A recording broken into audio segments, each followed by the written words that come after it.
this month is a little different. You only need 3 fabrics this month. You'll need a dark, medium, and light.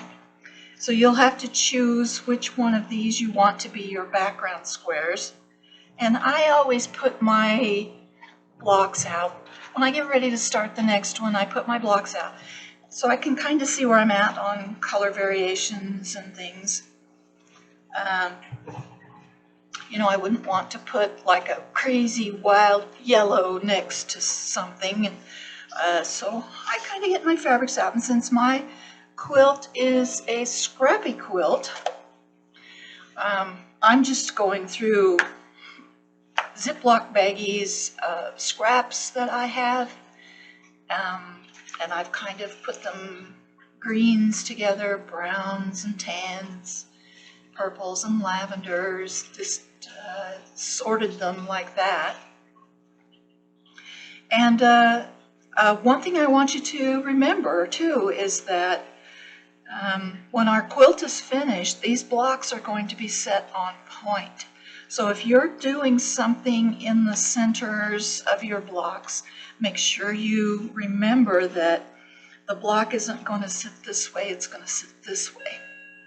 So, okay, well, I think we're ready to get started on block number 4. And I've kind of got some fabrics out here. And I am going to press these as I do each month. I will press these with Material Magic and a little water. And I want my quilt pieces to just be starched to pieces. So you'll find that your piecing, especially if you are new to quilting, your patchwork will go together much better. It will cut much better. Everything will go smoother if your fabric is very well starched. So let me press these and we'll be back and we'll do our cutting. This month's block, the cutting is going to take longer than the piecing, but it'll be okay. You'll see. Just wanted to quickly share with you how I do my Material Magic. This is Material Magic. It's a wonderful product. And straight out of the bottle, it's really strong. And it can leave, it of course is going to wash away. When you wash your quilt the first time, it'll wash away and be completely gone. But when you're putting it on, if you don't like to see what looks like, they look kind of like water spots on your fabric. If that bothers you, then just get a little mister bottle, put a little water and a lot of Material Magic. You don't want to water this down too much. And then this comes out as a very fine mist, and you can apply it that way. And it works out pretty good. This block is kind of a pinwheel block, and you can see the picture at the top of the post and at the beginning of the video. So we've got a dark, what I would call a medium, and a light. And so for your pinwheel to actually show up going around in the middle of the block, we need the lightest to the outside and the medium and the dark to the inside. So I'm going to start cutting these out according to the directions that I've given you included here with this post and video. And we'll get this cut out real quick. So this is what I have decided is going to be my background fabric. And I've got a selvage on this end, so I'm going to take that off and then I need to cut 4 3.5-inch squares from this piece. So now I've got to turn it. I'm right-handed, so I have to turn it so that I can get my ruler on here. Let me slide you back just a little bit. There, now maybe you can see a little bit more. Here we go. So now I need a strip that is 3.5. So there is that. And of course your seams are going to be a 1/4 inch, but we're going to call it a scant 1/4 inch. And last month, just checking this here, last month I showed you how to do that with the 37D foot for your Bernina.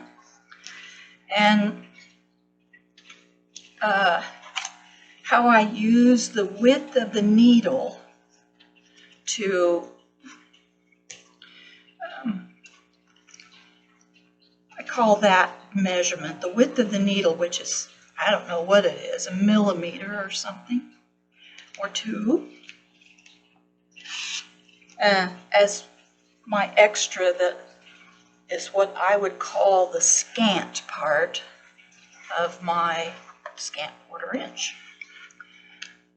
So if you are concerned about getting a good 1/4 inch seam for your block, rewatch block 3 for the block of the month. And the most important part of getting your blocks to be accurate when you're finished is good cutting and good stitching. Accurate, very accurate. So, all right, there we go. I've got 4 3.5-inch background squares. All right, let's see what we're going to do next. Okay, we're going to take our dark color next. And I've got another selvage, so I'll get rid of that. And from this, I need 2 5.5-inch squares. So turn it around, and let's see, 5.5 inches down, carefully down the side of my ruler. And I think I can get them both from this strip. So let's see, I better square up this edge. It's pretty raggedy. Sometimes my scraps are, sometimes I wash my fabric, sometimes I don't. It kind of depends, but if I've washed it, I've always got that raggedy edge. And I don't think I'm going to get 2 squares, 5.5 inches from one cut. But that's okay, we'll just cut another one.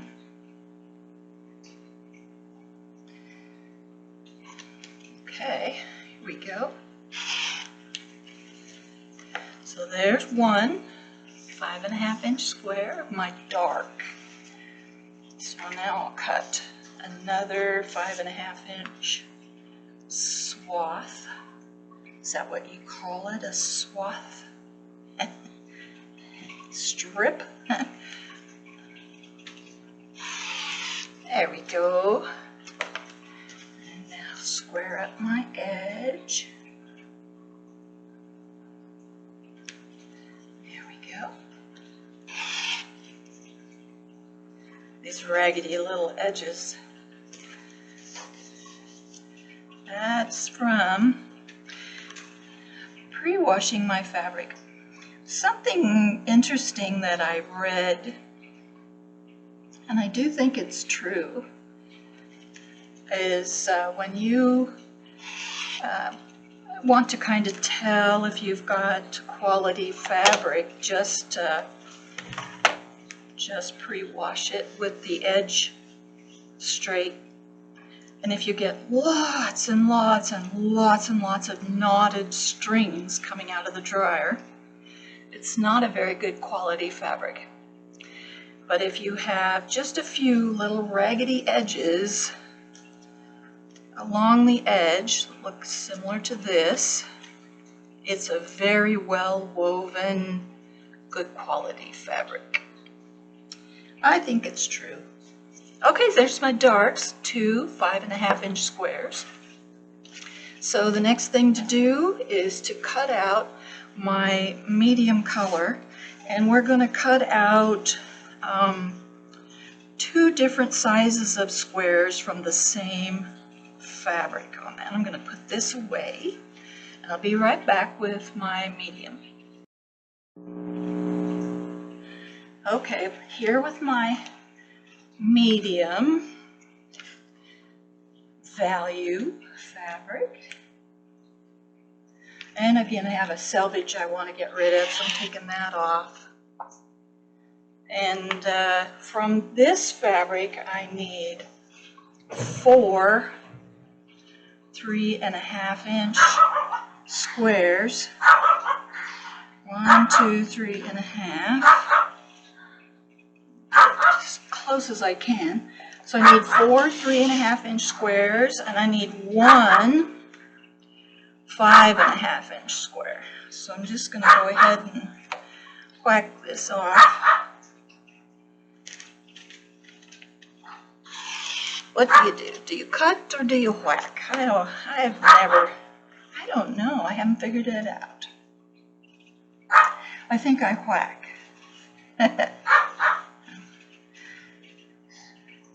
All right, square this up.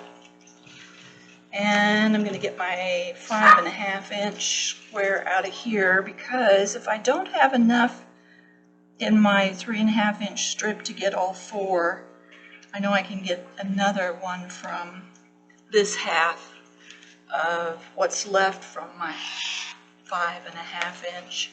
And this has stripes, so I'm not sure how this is going to turn out. It could be an interesting block when I'm done. Anyway, well, guess we'll see. So, okay, so now I need 4 3.5s. So I'm gonna square this up on the end. It's right on a little tiny green stripe. It's kind of hard to see. Line my ruler up. So I guess we'll find out how good I did when I get to the end of my quilt block and measure it to see if it's 12.5 inches square, right? Okay, so here is, whoop, my ruler moved. My ruler moved. How far off did I get? Oh gosh. I think it'll be okay. It did move though, so I might get crazy and cut an extra one and get rid of that one. What did I just say about cutting accurately? There's one that'll work and this one won't. Okay, so well, let's see here. Let's take this back to 3.5. Okay. And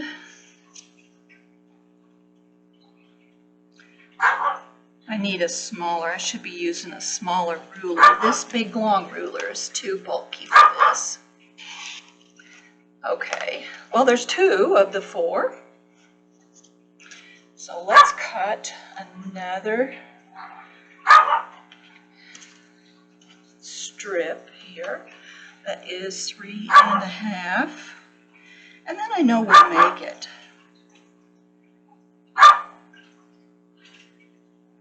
There we go. square it up like before. And then I'll cut 2 more and we'll be all done cutting. I think this one took more time to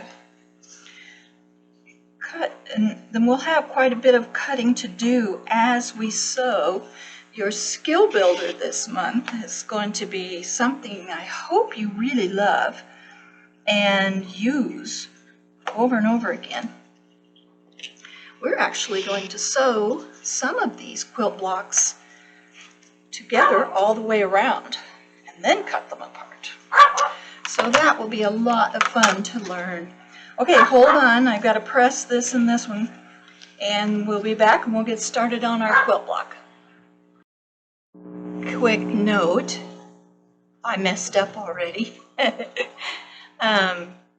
When you cut out your background pieces, we already cut out 4 3.5 inch by 3.5 inch squares, and you need to cut out a 5.5 by 5.5 inch square of your background also.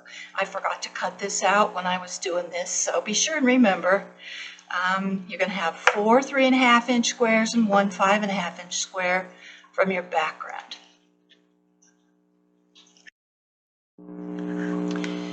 As usual, I am going to be using my 37D foot. And anytime you use a D foot, you want to be sure and use your dual feet. Make sure you bring that down behind the foot. And I'm going to be using a 7511 Oregon needle. I use Oregon needles almost exclusively. Very rarely I might put something else in, but it would just be because I don't have any other choice. So a 7511 Oregon needle, my 37D foot, and I do have the 770 Bernina, which is a 9mm feed dog width. And I realize, I know every month when I talk about using my 37D foot, I get like 200 messages that say, you can't use the 37D foot with a 9mm feed dog width. But if you search around and you watch like Philippa Naylor, sometimes you'll see other very famous, very intelligent, well-learned quilters giving tutorials with the 770 and using the 37D foot. And the reason they do that is because the accuracy of this foot to me, and must be to them too, is much better than the 97D or the 57D. So that's why I use the 37D foot, and it does connect with the feed dogs. And you have seen my blocks as I've gone along with the block of the month, and you've seen other things that I've done using this foot, quilting, that have turned out perfectly and beautifully. So I prefer the 37D foot, and I want you to do you. You use whatever foot you like, what works for you, and whatever you have to do to get an accurate 12.5 by 12.5 inch unfinished quilt block when we're at the end of our sewing. So I'm going to go and clean and oil my machine, put on my 37D foot and a new needle, because I've been bag making and my needle is dull and I need a new one, and thread it up with some Aurifil thread. And we'll be back and we're going to get started quilting, and piecing. And so the first thing we're going to do is we're going to take a light. This is not my background squares. This is my light and this is my dark. And we're going to put them together, the 5.5 by 5.5 inch squares. You only have 4, so you can't get lost on this, so that's good. And you're going to match up all 4 outside edges really good. And we'll put a couple of pins because we don't want this to shift when we're sewing. And this is your skill builder for this month. If you use this technique, you will make perfect pinwheels every time. We're pinning, you see I'm pinning it all the way around, and that's because we're going to sew it all the way around. 1/4 inch, we're going to sew off each end, and 1/4 inch, we're going to sew off each end, 1/4 inch, sew off each end, and close it in. We're going to close it in. And we're going to do the same thing with a background, our background 5.5 inch square, and our other dark 5.5 inch square. Very same thing. So when I get my machine oiled and maintenance done and the new needle in and threaded up, I like Aurifil thread for patchwork, I will bring you with me over to the machine and we'll sew these 5.5 inch blocks together. So you just want to make sure all your edges really match up perfectly on these 5.5 inch blocks. Okay, off to get ready. Okay, we're at the machine, and I'm all oiled and cleaned and ready to go. And we've talked about this before, about how to not get a thread nest. So you start on the fabric, and I'm using a D-foot, and remember I talked about using my dual feed back here. So got that down. So we start on the fabric and we hold the threads off to the side. I don't usually ever hold them to the back, and I also have on my single hole needle plate, stitch plate. So I'm going to sew all the way around both of these 5.5 inch squares. I'm using a 2.5 millimeter stitch length. I'm going to sew right off the end.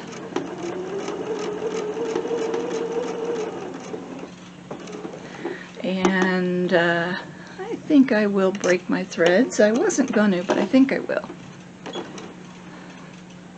So let's keep trimmed up here. There we go. All right. On the fabric, hold my threads. You don't have to be very far on the fabric, just enough to be, you know, past where the needle's going to pierce the fabric and for the feed dogs to get a hold. Let's see. I want to scooch this a little bit. There we go.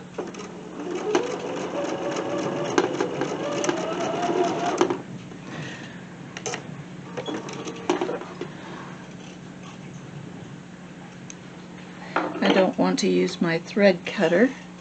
There are many times when your thread cutter is, I've talked about this before, when your thread cutter is just a wonderful, whoop, whoop, whoop, whoop, a wonderful thing to have, but you don't always have to use it, and there are times when it's better not to. It was designed primarily for the embroidery side of the newer Bernina machines, but I don't know, I think some people think that it's there to use all the time, but it isn't. And it's okay. Alright, I'm just about around on this block. And I'll show you the back side, that there's no thread nests at all. I'm sewing right off. Okay, here we go.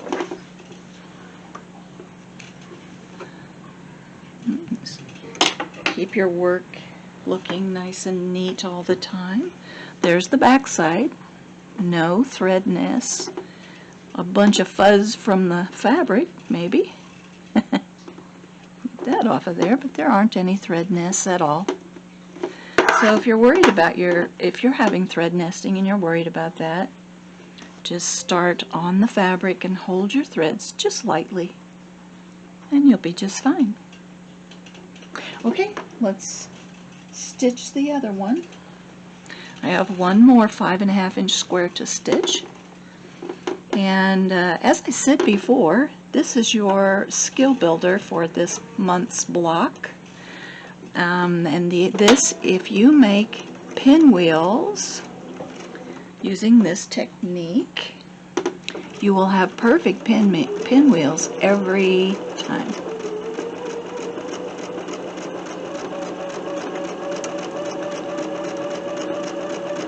My fabric's wanting to creep a little bit. We'll have to be sure and true our blocks up, or I will. And make sure I true it up. The truth will make your block square.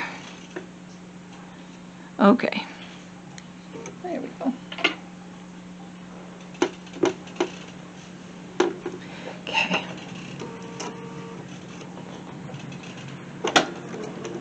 I might not have had my block set on here very squarely to begin with. Might be my trouble. You always kind of learn as you go. There's always something with each quilt block that teaches you some new thing that you have to remember when you're quilting.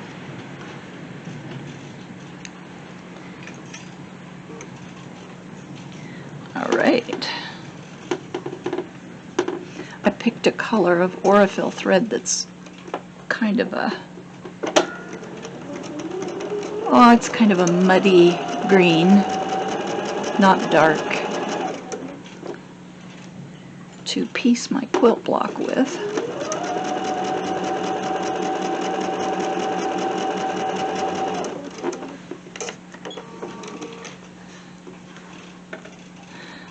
Okay.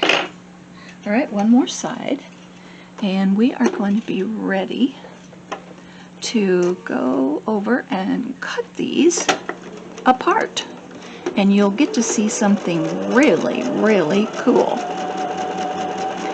And you'll have learned a new special way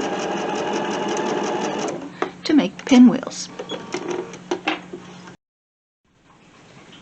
Alright, we're back over at the workstation, and here are our two 5.5 inch squares that we sewed together all the way around. And now you can draw a line if you want to, corner to corner both ways on both blocks, but I'm going to just use my ruler, and I'm going to cut these apart, and I'm just going to lay my ruler point to point and just cut them apart.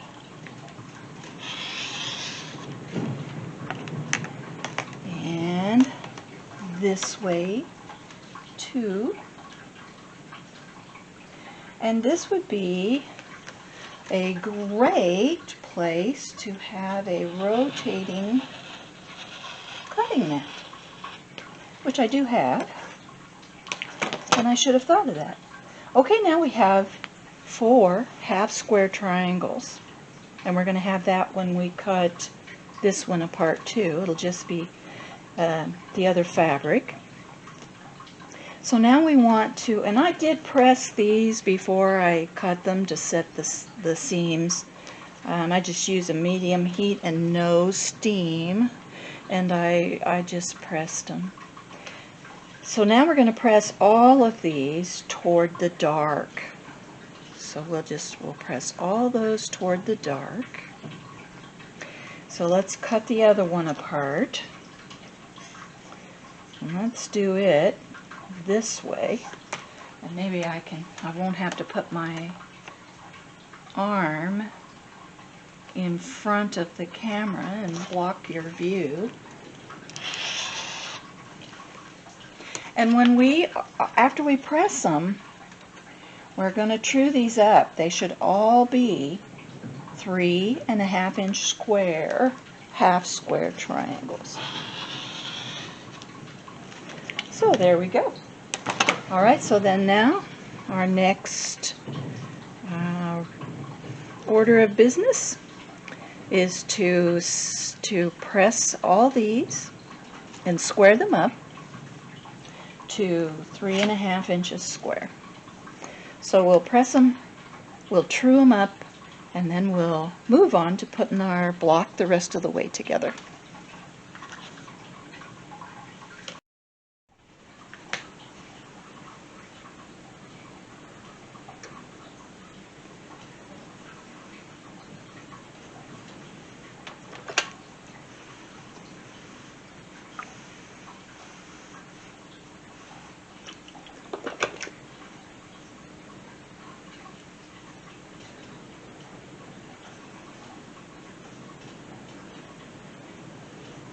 Make sure that you don't get any little, like a little pleat in here.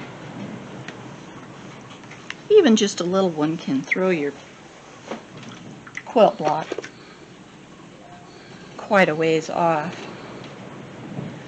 And I'm using a clapper too. I like them to be nice and crisp and really flat. And I'm only using medium heat, not high heat, and I don't use steam.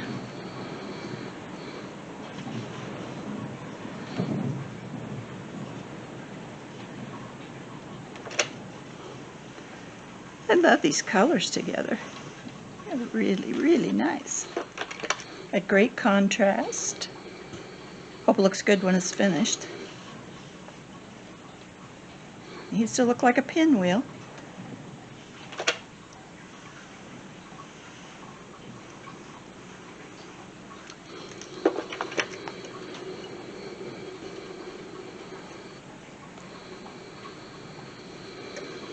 I've got some water in my iron. It is sizzling a little bit.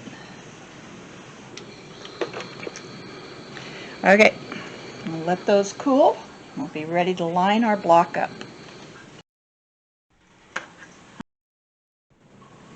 All right, I've got my pieces cut apart, and my block is laid out. And so you can see we've kind of got a pinwheel here. Let me change the view of the camera a little bit. Ouch. And you can see it. There it is.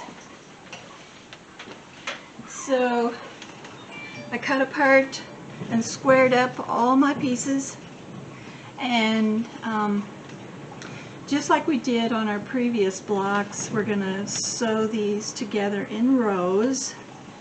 And then we'll sew the rows together and have our block. Okay, so let me get started doing a little pinning and positioning my fabric. These stripes are kind of making me nuts, so I'm going to change them a little bit and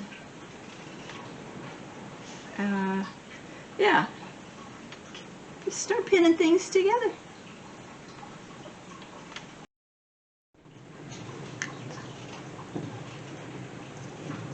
I just want these to be in rows, just like we've done on our previous quilt blocks. And I'm just putting one pin, because I'll probably straighten them up a little better and make sure they're really on point, on target, I should say. When I am at the machine. But I'm going to put them together in rows.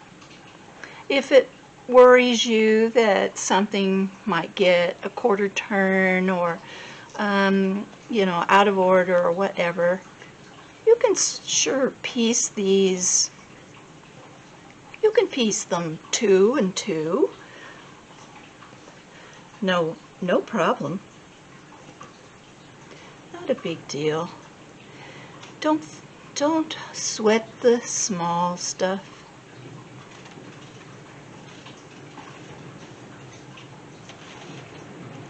Everything will be all right. And if something goes together wrong, I'm pretty sure most all of us own a seam ripper.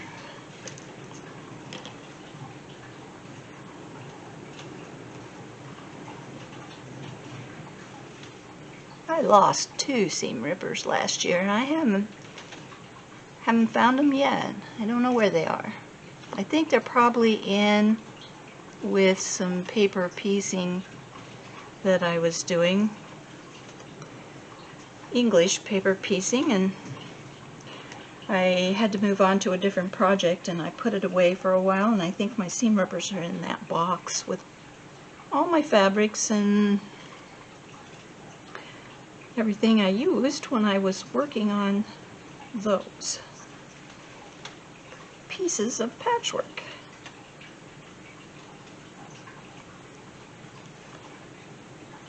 Okay, we're going to get this pinned up, and then I'm going to take these 4 segments, 1, 2, 3, 4, all at once over to my machine and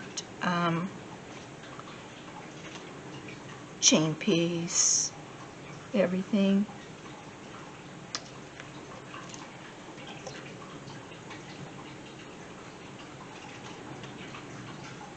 Okay, I'm ready to go and sew.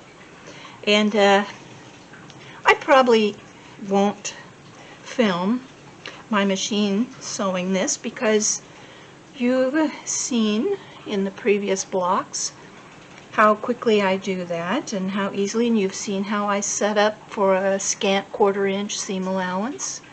And so I'll go and quickly piece these and have my 4 rows when I come back, and then we'll look and see if we need to change any kind or how we need to press these to get these seams to snuggle in and hug each other. Okay, I totally screwed up. I put this band down here and this band up here, and when I pressed and I put everything out here expecting to see a beautiful pinwheel like what you see now, I didn't see that. I saw something that went across the block this way. So I had to rip out a couple seams, flip the segments the way they were supposed to go and put them back together, and everything went together pretty good. I don't like this point here very well at all, and I got some kind of a little ripply thing going on down here in this corner of this block, but these points do look nice. So I'm going to try to live with this for a little while and see if I can stand it. If I can't, I'll take this apart back to here, from here to here, and re-stitch this. But I am ready to do, thank goodness, the very last row together. And I couldn't get it to where it would snug the seams. So it's gonna have some bumps, I'm afraid. But I'm gonna try really hard to just stitch through those very gently and make sure everything is completely lined up. And then I'm going to check my block for size and see how far off I am. Because I suppose I will be.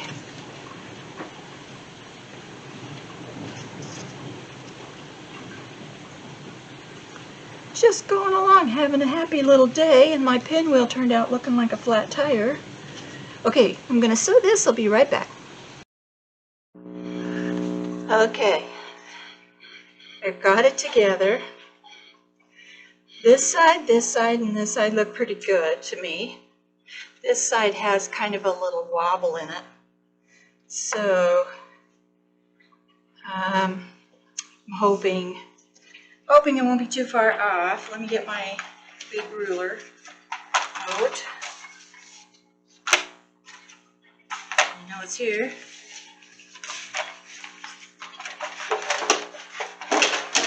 There we go. There we go. All right. So this is a 12.5-inch ruler.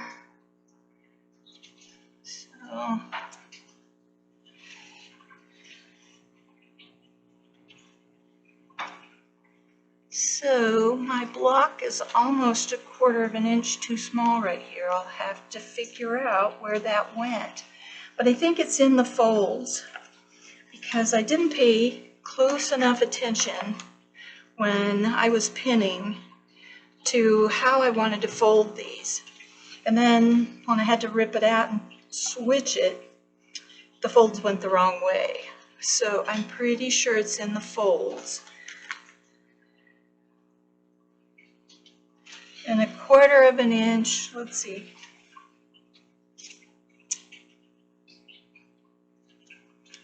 And I guess I have to get right over top of it and look at it. It's away from me a bit so that you can see it on camera, but it still looks quite a bit off to me. So I think I'll probably redo this block. And this can be the back of a project bag, maybe, or something that doesn't require so much accuracy. So I'm going to do my block over again. And there's nothing wrong with that. It's always fun to go at it again and pay better care, which I should have done in the first place. There's the back of my block and how I have it pressed. See, there's kind of a big bump in the middle, which really shouldn't be there. Half of it should be this, going this direction. And let's see, I don't really have one anywhere else. I did take a little too much fabric here, and a little too much fabric here, and a little too much fabric here. Wonder if I just would take out just a little bit here and here and restitch that so that these, I don't know if you can see, but I got a little bit extra fabric here. And when you take a little bit and you multiply it 3 or 4 times, pretty soon you've got 1/4 of an inch that you're off. And so I might be able to just take this part out, and this one, and I'll check everywhere else. And if I did that, maybe my block, I might be able to squeeze out, because this is at least 1/8 and 1/8 and 1/8. So just guess maybe I'll try it. I might just try that first before I make a whole new block. But otherwise, it was a fun block to make, and I really enjoyed making it, and it's really pretty. And it's going to fit in my quilt really good. Most of my points, I got one place where my point doesn't make me happy. Everywhere else looks really good. So you guys make your block up. Post your pictures on the group. Tell me how you do yours, and we'll learn together and have fun. And thanks for coming along with me today on block 4. Sew something really pretty and post it on the group, and let me see your pictures.